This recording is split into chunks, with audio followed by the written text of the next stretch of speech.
I have another metal album review, and it is for Midnight Assassin by Sadistic Force. This is a Blackened speed metal band from Austin, Texas.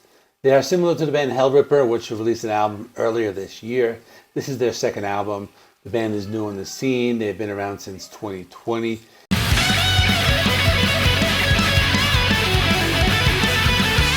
They write songs inspired by true crime events.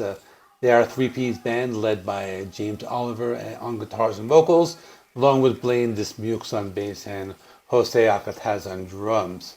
This album has 9 songs. It's 40 minutes long. You will soon forget me. Like I said, the sound is blackened thrash or blackened speed metal. You can hear the Motorhead influence, the Venom influence. There are black metal style vocals. I like the fact that there are parts of songs that sound like traditional hard rock music like AC/DC or Kiss. I'll mention that as I go through the tracks.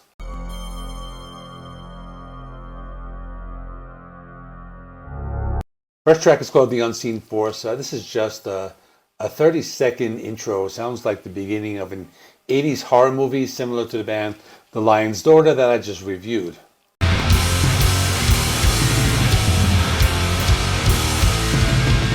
Corpse Would Curse is the first real track. This is some old school thrash.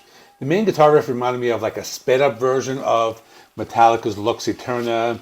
You can also hear some like Iron Maiden style guitar riffs in the song, which work well. They bring some melody to the heaviness. They speed it up in the middle of the song, which is kind of like in the style of like Slayer. And I know it's the first song I'm mentioning some big name bands, but this is what we're getting with this band. As always, the vocals are always harsh in the black metal style. The lyrics are understandable. The guitar solo comes in towards the end of the song, and that's where you do hear that Motorhead influence.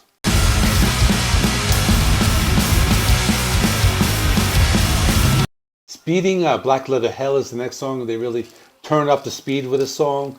The riffs and vocals are heavier, and they use some gang vocals in the background.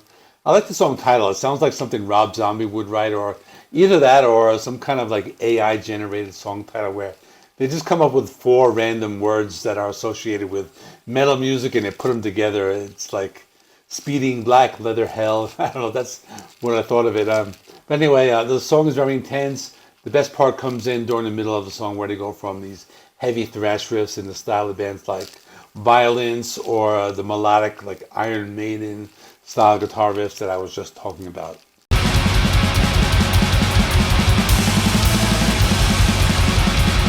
Midnight Assassin is another song that's very intense with fast rhythms and blast beats. They have some sick and vile vocals, and the first part of the song sounds more like traditional black metal, but they later go into some classic thrash metal sounding guitar riffs. The song does a good job of blending some traditional thrash and speed with some extreme elements as well. Also, why would anyone call themselves the Midnight Assassin? It doesn't make any sense. You're telling people what time you're going to strike. But anyway, let me move on.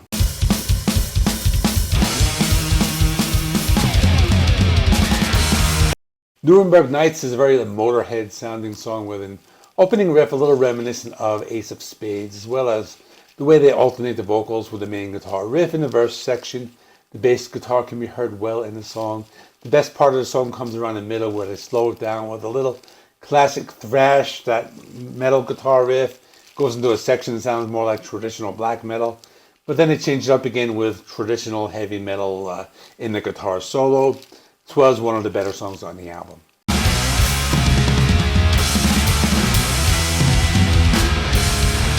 The Butcher's Apron is a little slower at first, but then it continues the song with some melodic guitar riffs and makes the song stand out amongst the others. When the first verse comes in, the vocals are very harsh. They continue the song with some heavy thrash metal style guitar riffs.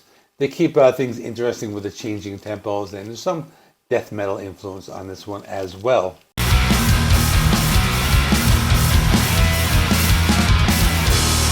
Marked for Death has a very 80s thrash metal sound. This one gave me some old school vibes. It's also the only song that has a clean guitar interlude. It may have been brief, but makes the song stand out, especially since they follow up that section with some traditional black metal sounds. And there's also a clean guitar break, like a second guitar break where they do the guitar solo. I'm not going to make a joke about Steven Seagal's movie A Mark for Death, because if you watch another channel, Metal Never Dies with Mark Aruda, he already made that joke, so I'm not going to repeat it. But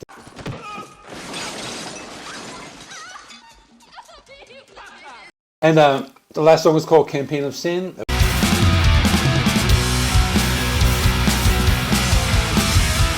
A very Motorhead sounding song. They play some traditional rock and roll guitar riffs. They're sped up and combined with black metal vocals. It's also a song that has the guitar solo. It sounds like it could have been on an AC/DC album. It's a cool song. They're paying homage to some classic rock bands while still maintaining that modern metal sound.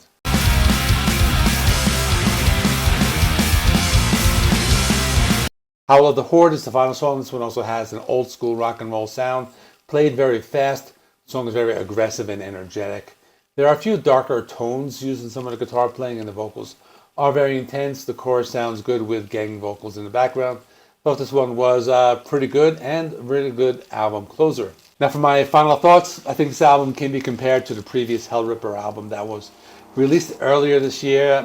I think this album might be a little more accessible for someone who is not into extreme forms of metal. I think it's a good gateway into different genres.